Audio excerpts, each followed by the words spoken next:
Хрустит сустав?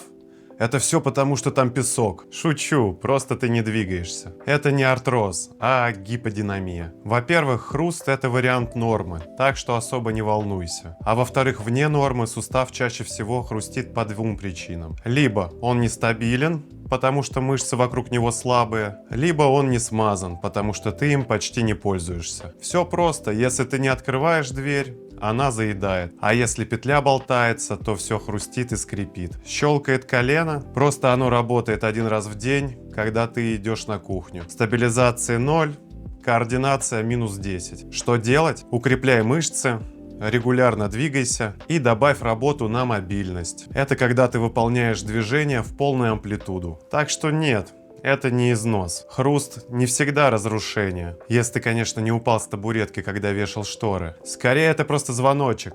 Эй, я тебе все еще нужен или ты про меня уже забыл? Ставь лайк и начинай двигаться вместо того, чтобы искать мазь. Подпишись, и будут хрустеть только черепа твоих врагов.